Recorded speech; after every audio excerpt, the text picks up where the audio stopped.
Le Sénégal dispose d'un gisement important de ressources minières et pétro-gazières.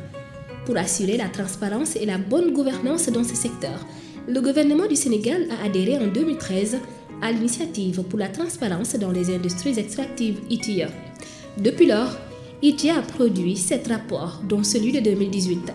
Mais ces rapports sont connus pour leur caractère volumineux qui rend difficile la compréhension et l'appropriation des informations, surtout pour les communautés. ENDA lead Afrique francophone avec l'appui d'Oxfam dans le cadre du projet pour un programme visant à promouvoir l'engagement des citoyens dans l'industrie extractive et les processus budgétaires au Sénégal, s'est lancé dans la simplification des rapports ITIE pour qu'ils soient plus accessibles aux communautés et au large public. Ce guide ITIE 2018 propose une version simplifiée du rapport de 2018, permettant aux communautés de saisir l'essentiel des informations issues des entreprises du secteur extractif, détentrices d'un titre actif au 31 décembre 2018. Le secteur extractif est un pilier important de l'économie au Sénégal. 25 entreprises ont été retenues dans le périmètre de conciliation, dont 17 entreprises du secteur minier et 8 entreprises du secteur des hydrocarbures.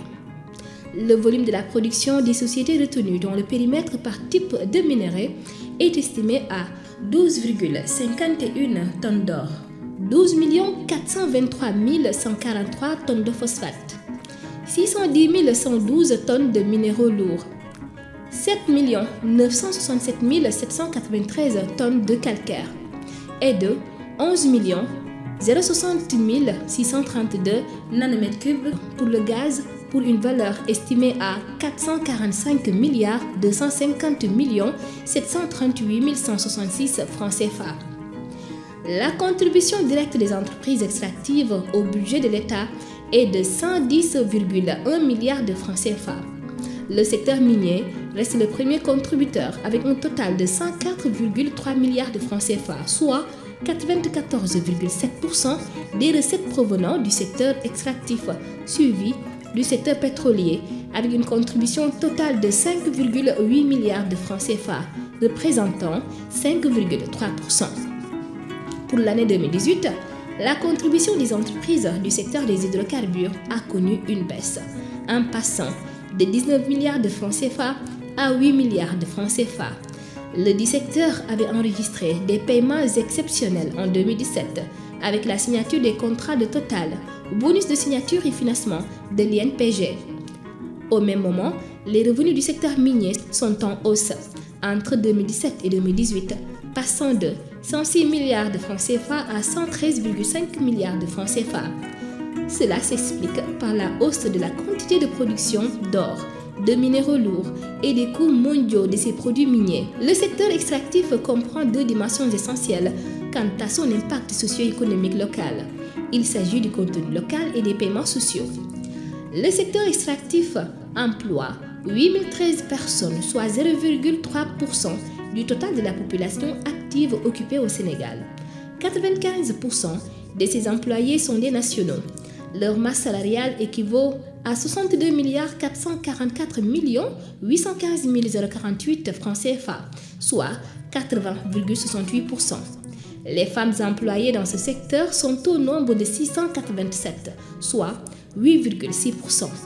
La masse salariale globale est de 77 391 597 158 francs CFA. Toujours pour cette année, nous avons 5 825 fournisseurs, dont 4 040 sont des nationaux. Le montant global payé aux fournisseurs en 2018 est estimé à 999 milliards de francs CFA, dont 445 milliards aux entreprises nationales. Cette carte illustre les contributions des entreprises minières par région. Les régions de Thiès, Matam, Kédougou, Dakar, Louga, Diourbel, Ziguinchor et Tambacounda ont effectué des montants importants en termes de paiement. Par contre, Kaffrine, Kaolack, Kolda et Sédhiou, aucun paiement n'a été effectué. Le montant non classé est de 34 861 351 francs CFA.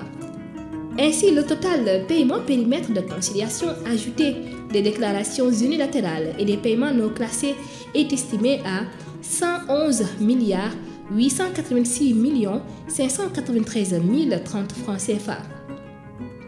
Le guide propose également les paiements des entreprises selon les régions minières. En ce qui concerne les dépenses sociales, les paiements reportés par les sociétés extractives sont égaux à 2 023 079 174 francs CFA, soit 1,6% du total des revenus tirés du secteur extractif, qui est de 122,2 milliards de francs CFA. Les impôts collectés sont répartis comme tels.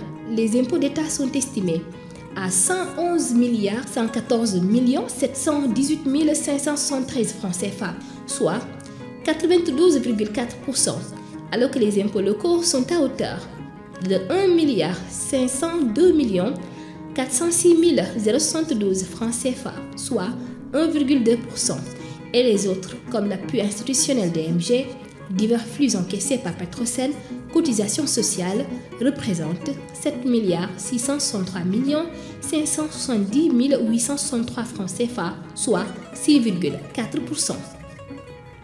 En matière de paiements infranationaux, aucun transfert infranational n'a été effectué en 2018 au Fonds de péréquation et d'appui aux collectivités territoriales.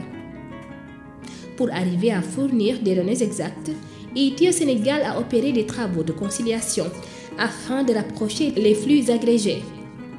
Après cette conciliation, le total des paiements déclarés par les entreprises extractives est de 119 250 538 220 francs CFA, alors que le total des recettes déclarées par l'État est de 118 187 987 391 francs CFA. À la suite des ajustements opérés, l'écart non concilié sur les flux de paiement s'élève à 1 62 550 828 francs CFA, soit 0,9% du total des recettes. Ce flux est certes en dessous du seuil d'écart acceptable fixé par le Comité national ITIE, qui est de 2%, mais il pouvait servir à la réalisation de certaines infrastructures sociales de base, notamment plusieurs forages ou plusieurs relais de télécommunications, ou plusieurs lampadaires solaires ou 35 postes de santé à raison de 30 millions de francs CFA à l'unité, ou 151 salles de classe non équipées à raison de 7 millions de francs CFA à l'unité, ou 132 salles de classe équipées à raison de 8 millions de francs CFA à l'unité. Pour plus de transparence dans le secteur extractif, les entreprises doivent fournir des données sur la propriété réelle. Cependant, pour l'année 2018, ces entreprises devaient les fournir à titre optionnel. De ce fait, 5 entreprises ont soumis des données renseignées. 8 entreprises ne l'ont pas fourni, et pour les 12 autres entreprises restantes du périmètre de conciliation, la règle était non applicable.